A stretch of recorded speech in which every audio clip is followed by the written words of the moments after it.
เนาะสบายดีทุกคนมื้อนี้อยู่กับบ่าวภูมิได้มาประเทศไทยได้เห็นหลายๆอย่างได้เห็นโอกาสหลายๆอย่างเนาะทุกคนได้เห็นความเจริญได้เห็นแบบอุตสาหกรรมที่แบบใหญ่เศรษฐกิจแบบขนาดใหญ่ถนนหนทางระบบขนส่งของบ้านเพิ่นเนาะทุกคนแบบโอ้โคตรใหญ่เลยเบิ่งถนนหนทางแบบสวยงามเนาะทุกคนอย่างบ่าวภูมิก็มาไทยก็โอ้คักนะแบบเห็นทั้งแบบอุตสาหกรรมแบบบ้านเมืองเพิ่นโอ้พัฒนาไปหลายอุตสาหกรรมขนาดใหญ่เนาะเศรษฐกิจแบบผู้คนแบบแบบหลายว่าซั่นซะทั้งนักท่องเที่ยวทั้งต่างชาติแล้วก็คนไทยแบบอาศัยอยู่หลายมันคือระบบขนส่งบ่เนาะทุกคนระบบขนส่งคือว่าบ่าวภูมิอยู่นี่บ่าวภูมิเห็นรถขนส่งนี่แล่นไปแล่นมาทุกมือเลยแต่เช้ากลางคืนก็เต็มกลางเว้นก็เต็มระบบขนส่งของเขาเบิ่งติโหจักเขาไปไสไปมาเนาะโอ้ประเทศที่เจริญถ้าเบิ่งแบบอันนี้ประเทศไทยนี่มันบ่ประหยัดไฟเด้อว่าพูดว่าพอเบิ่งนี่เสาไฟนี่ยาวขนาดพูนเต็มเลยพ่อเสาไฟยาวจนเข้าไปในกรุงเทพเลยพ่อเข้าไปในกรุงเทพเช่นนี้ว่าผมก็เห็นยาวไปเลยจนน่าจะสุดเลยมาจากเส้นเอเชียเนาะทุกคนเนาะกลางคืนเขาสิเปิดเบิดเลยไฟแบบสว่างแบบบ่ประหยัดไฟแล้วนะประเทศไทยคักอีหลีทั้งระบบ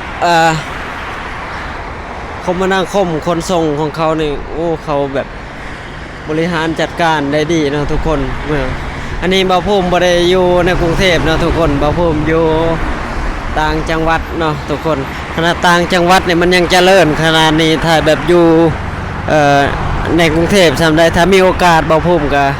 อยากไปกรุงเทพเนาะทุกคนเนาะอยากไปเที่ยวไปเบิ่งความเจริญของประเทศไทยอยู่ในกรุงเทพว่าในปี2025สิเข้า2026ว่าพัฒนาไปไกลสำใดเนาะนี่ขนาดแบบต่างจังหวัดอยู่อยุธยาเนาะทุกคนอยู่อยุธยายังแบบเจริญแบบเจริญหลายเลยแหละบ่าวภูมิมา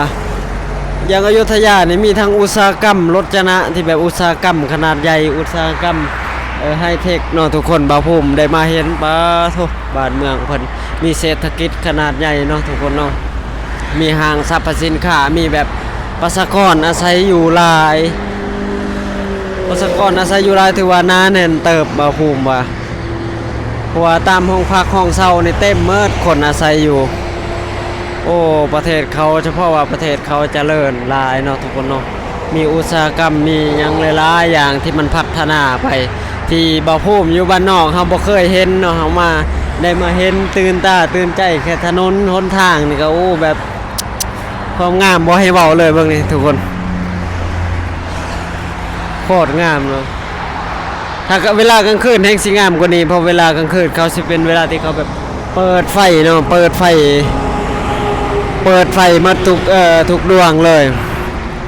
มันมีสะพานตลอดเลยสะพานข้ามถนนนี่มันจะมีประมาณทุก1กิโลเมตรหรือว่า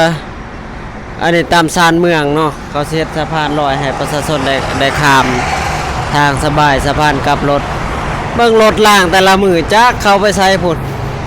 ตั้งหลายเลยบ่าวภูมิมาไทยใหม่ๆนี่บ่าวภูมิมานั่งเบิ่งเลยว่ารถเข้าไปใส่เนาะว่าเขาอันนี้ยังแน่เนาะทุกคนเนาะรถตั้งหลายเลยบางทีสุดยอดขาเข้าขาออกกรุงเทพหลายหมด